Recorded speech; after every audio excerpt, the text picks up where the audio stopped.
Most manipulators don't look dangerous. They don't yell, they don't threaten, and they rarely try to control people in obvious ways. In fact, many of them appear calm, reasonable, even kind. And that's exactly what makes their most powerful tactic so dangerous, because the most effective manipulation tactic doesn't force people to do anything. Instead, it slowly changes how they see the situation.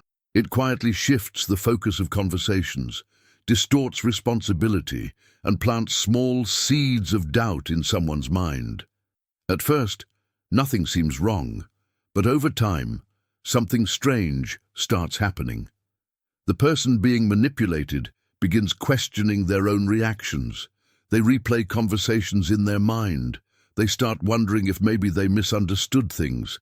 And by the time they realize what's happening, the manipulator has already taken control of the narrative. Psychologists have studied this dynamic for years, and one disturbing pattern appears again and again.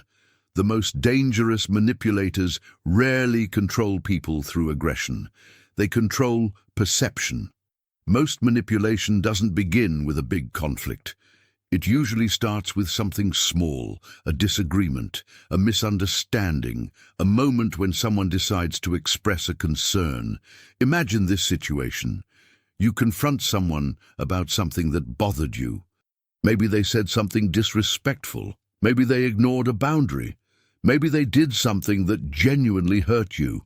In a healthy conversation, both people would talk about the issue directly, but manipulators rarely approach conversations this way. Instead of addressing the concern, they redirect the conversation. Suddenly, the focus shifts away from what happened.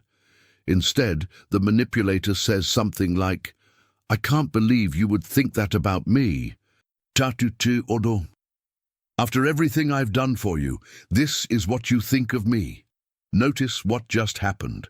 The conversation is no longer about behavior, it's now about how unfair the accusation supposedly is.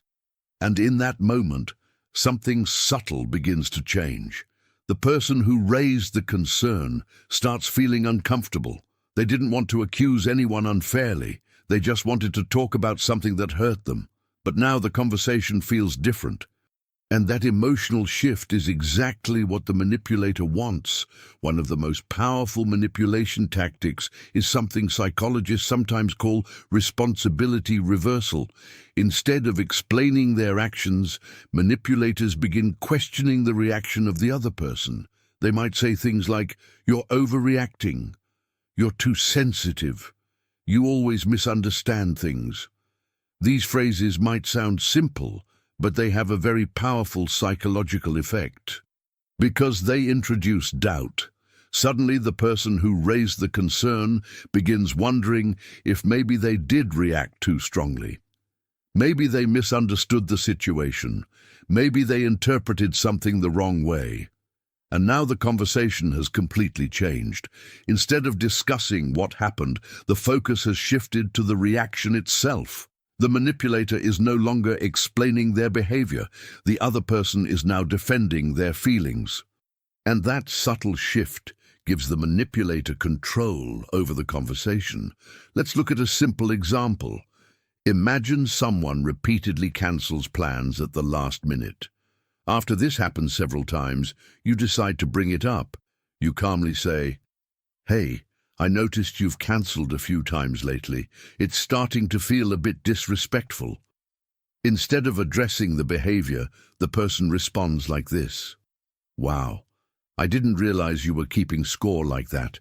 Udotu, or maybe they say, "I guess nothing I do is ever good enough for you." Now suddenly the conversation feels uncomfortable. Instead of explaining why they cancelled, they've made the situation emotional. Now you feel like the bad person for even bringing it up. And many people in that moment will quickly back down. They might say something like, No, that's not what I meant." But the moment they do that, the conversation is no longer about the behavior. It's about repairing the manipulator's feelings, and the original issue quietly disappears. At this point, I'm curious about something. Have you ever had an argument with someone where you started the conversation about something that hurt you, but somehow ended up apologizing? If that has ever happened to you, write "I've seen this before" in the comments. It's actually more common than most people realize. And recognizing these patterns is often the first step toward understanding manipulation. The reason this tactic works so well is because it targets something very deep in human psychology. Most people want to be fair. They don't want to accuse others unfairly. They don't want to seem dramatic, sensitive, or unreasonable. Manipulators exploit that instinct. Instead of directly defending themselves, they redirect emotional pressure. They create a situation where continuing the conversation feels uncomfortable.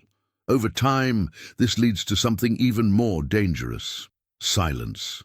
The person who was originally hurt stops bringing things up. They avoid difficult conversations, not because the problem disappeared, but because addressing it now feels exhausting. And once someone stops questioning behavior, the manipulator no longer needs to justify anything. The dynamic becomes normal. People who experience this type of manipulation often describe a strange feeling. They remember leaving conversations feeling guilty without fully understanding why. They remember apologizing even when they were the ones who had been hurt.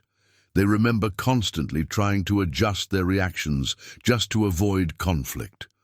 Over time, something important begins to change. Their confidence in their own perception starts weakening. They trust the manipulator's interpretation of events more than their own, and that is the moment when manipulation becomes extremely powerful, because control no longer requires force. It only requires maintaining the narrative. If the manipulator controls the story of what happened, they control how responsibility is assigned. And once that happens repeatedly, the victim may begin to see themselves as the problem, even when they weren't.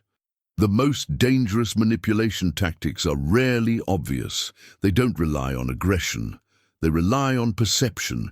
They slowly reshape how situations are interpreted until the victim begins questioning their own reactions.